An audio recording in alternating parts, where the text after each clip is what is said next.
Jadi kalau kita konsumsi spirulina seperti kita makan ikan, makan telur, ya, karena gamat ini ikan. Gamat ini unsur dari ikan laut, ya. Waktu Umi berada di berbagai daerah, waktu itu di Sumeneb, di sana banyak kerupuk gamat.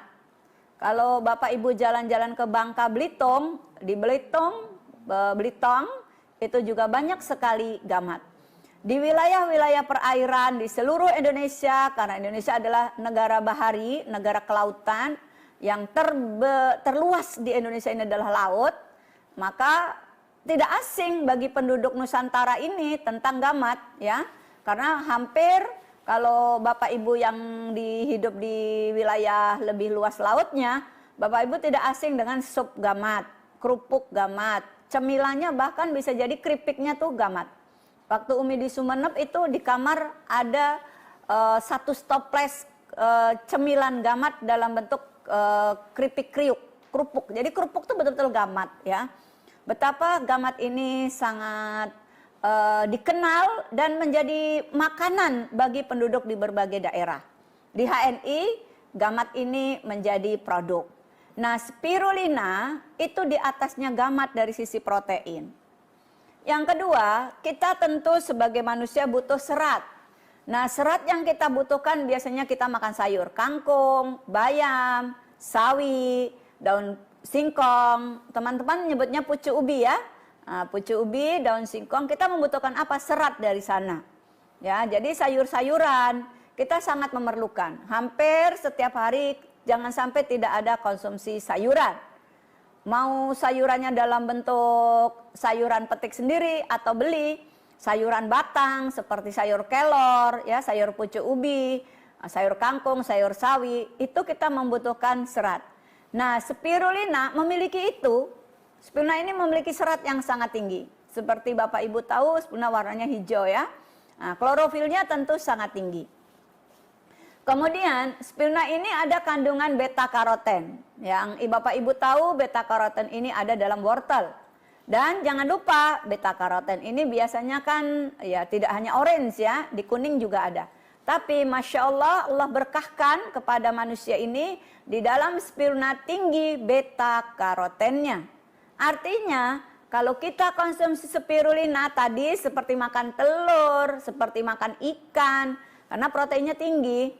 Kemudian kita seperti makan sayur-sayuran, di berbagai sayuran kita butuh klorofil, sudah ada di spirulina, kan? Nah, kemudian beta karoten, tadi buah dalam warna orange, warna kuning, yang kita kenal tinggi itu beta karoten, yang sering dikenal, ya, dalam wortel. Padahal tidak hanya dalam wortel, salah satunya ada dalam spirulina. Kemudian spirulina ini kita juga kalau bagi sebagian mama kita sendiri yang tinggi kolesterol, artinya kita mengalami tinggi LDL-nya, ya, LDL-nya tinggi. Apa yang kita perlukan? HDL. Dalam zaitun, dalam habatus sauda, dalam squalen, kita punya di sekwa itu HDL. Tetapi perlu sahabat-sahabat HNI pahami, spirulina tinggi HDL. Lemak yang baik. Jadi seperti teman-teman makan daging. Makan daging yang baik, daging yang tanpa lemak. Masya Allah, tabarakallah, HNI memiliki satu produk yang seperti kita makan ikan, telur, seperti kita makan daging, seperti kita makan buah, seperti kita makan sayuran. Ada di mana itu? Spirulina. Ganggang biru air tawar. Masya Allah. Nah, spirulina ini perlu teman-teman pahami, tidak hanya ada dalam satu produk, ya. Mana tadi spirulina Umi? Ini dia. Jadi di sini ini yang pure spirulina. Jadi ada satu produk yang namanya memang spirulina. Namun spirulina ini tidak hanya ada dalam produk ini, tapi juga ada dalam N-Green. Ya, jadi kalau teman-teman konsumsi N-Green itu sudah ada spirulinanya. Kalau teman-teman konsumsi madu SJ juga sudah ada spirulinanya. Kalau teman-teman konsumsi steam fiber, di sana ada Avanizomanon Flos Aquae, itu adalah spirulina tapi yang high class-nya yaitu ganggang biru hijau ya. Jadi ada ganggang hijau chlorella, ada ganggang biru spirulina. Ini ada ganggang biru hijau. Itu yang ada dalam steam fiber. Jadi teman-teman sekarang sudah tahu spirulina ini adalah jenis ganggang. Kita sering nyebutnya lumut. Ganggang nggak cuma biru ya. Ada ganggang merah, ganggang coklat, ganggang hijau. Ganggang biru hijau itu ada dalam steam fiber. Nah dari sini sahabat-sahabat semua, mengapa nanti perlu diketahui kenapa ada teman-teman yang saya konsumsi spirulina kok merasa kenyang? Ya iyalah, karena sudah makan buah, seperti makan sayur, seperti makan daging, seperti makan ikan, seperti sudah makan telur ya. Padahal yang dimakan cuma spirulina. Dan apa? Makan spirulina ini jadi lambung nggak berat-berat untuk ngunyah, untuk mencerna. Dan kita juga nggak perlu berat-berat untuk ngunyah ya. Umi, boleh nggak dibuka kapsulnya? Boleh banget, kalau kuat ya. Dibuka kapsulnya, dicampur dengan madu, boleh. Dicampur dengan rosella, diberi madu juga boleh. Bebas, konsumsinya bebas. Bahkan ada teman-teman yang bilang, kalau saya kok enak-enak aja tuh Mi, spirulina saya campur kopi HC. Iya, kalau mau boleh aja. Kalau saya campur kopi itu, ya nggak apa-apa kalau mau. Kalau Umi belum tuh, kalau dicampur kopi belum ya. Tapi kalau spirulina dicampur madu, oke. Spirulina campur gamat, campur madu, biasa. Spirulina campur sari kurma, bisa. Spirulina dicampur extra food, nggak masalah gitu. Spirulina campur engreen, diaduk, kasih madu, kasih rosella, jadi. Suka-suka hati aja lah. Umi gimana kalau spirulina sama EGM? Boleh. Spirulina sama kopi boleh banget, tapi Umi belum pernah nyoba. Rasanya pengen ngopi tapi rasa spirulina gitu. Ya nggak apa-apa juga sih. Itu selera. Itu kan selera aku Mi. Oke, nggak ada masalah gitu ya. Bab selera bebas gitu. Sekarang bagaimana untuk anak-anak? Di bawah 3 tahun disebutnya batita. Kalau Umi ini balita. Di bawah 50, enggak udah lebih 500 tahun ya. Hafiz, masa Umi dibilang di bawah 500 tahun? Iya sih kan 60 ya, berarti di bawah. Hafiz tuh ya. Balita di bawah 500 tahun. Lu. Tapi memang sih ya, Umi boleh 60 tahun, tapi aku selnya lebih muda dari Hafiz. Oke, jadi jadikan spirulina ini makanan. Oke? Jadikan spirulina ini makanan, ya, makanan yang nantinya akan punya kemampuan regenerasi sel. Baru satu loh yang Umi kupas, spirulina. Sekarang, apakah spirulina hanya bersifat preventif, mencegah, antioksidan, peremajaan sel ya, kemudian seperti kita sudah makan makanan lengkap, nggak cuma itu, ternyata bagi penderita diabetes sangat baik loh konsumsi spirulina. Bagi penderita, kalau kegemukan tuh penderita nggak Sindra? Nggak menderita dia. Indra, kalau kegemukan tuh penderitaan atau bukan? Bukan kata dia. Jadi penderita gemuk nggak boleh Mi. Oke. Jadi bagi yang kegemukan, kata teman-teman sih gini, aku makannya dikit kok gemuk ya. Dikit-dikit kali. Jadi buat yang kepengen kutilang, tahu nggak kutilang? Kurus tinggi langsing. Men aku nggak tinggi jadi apa dong? Kulang ya. Kulang. Kurus langsing, ya Allah sedih amat. Nah, berberat badan ideal gitu dong ya. Yang ingin punya berat badan ideal, rutinkan sarapan spirulina. Nggak nendang Mi, nendang nggak Indra sarapan spirulina?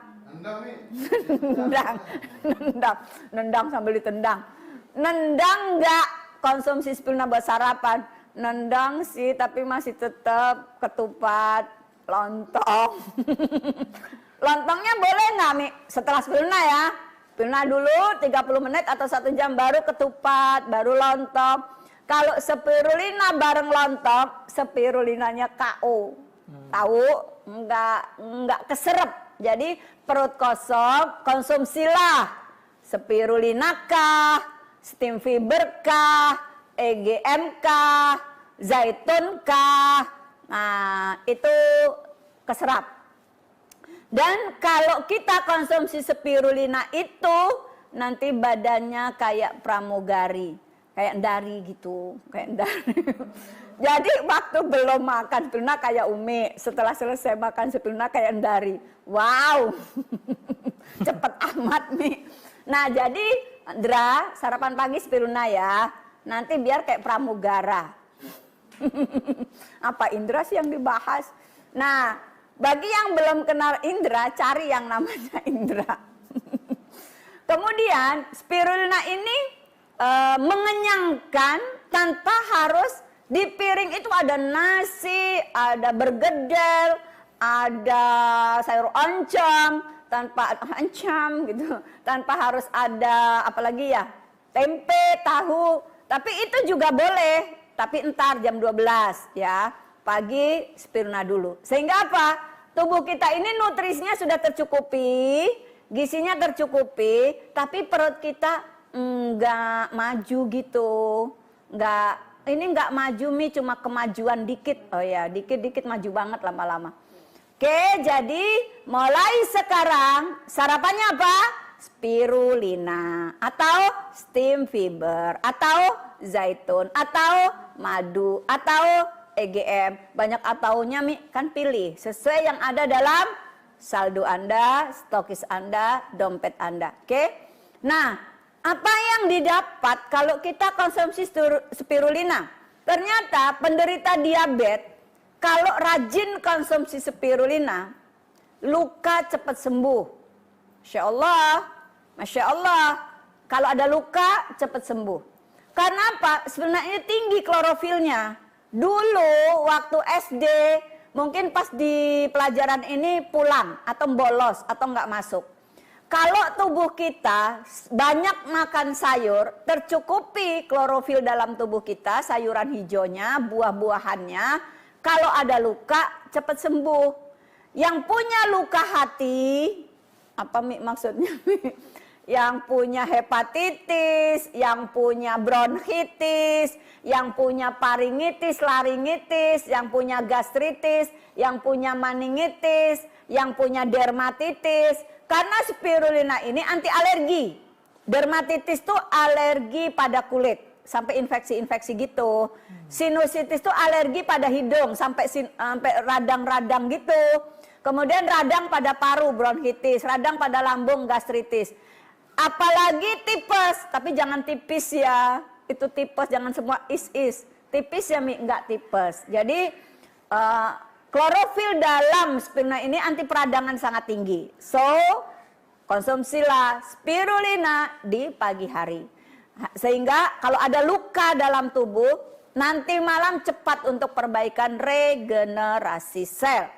Kemudian spirulina ini tadi untuk diabetes bagus. Penderita kolesterol wajib, kalau Hafiz, wajib konsumsi spirulina. Penderita diabetes wajib konsumsi spirulina. Kolesterol tinggi, penuaan, ya, kemudian kegemukan, kemudian belum punya anak, mungkin ada masalah dengan hormonal, yang gampang sensitif, gampang tersinggung, yang nggak makan apa-apa gemuk, kemudian jarang haid, lambat haid, jerawatnya banyak. Ini gangguan-gangguan hormon, konsumsi spirulina.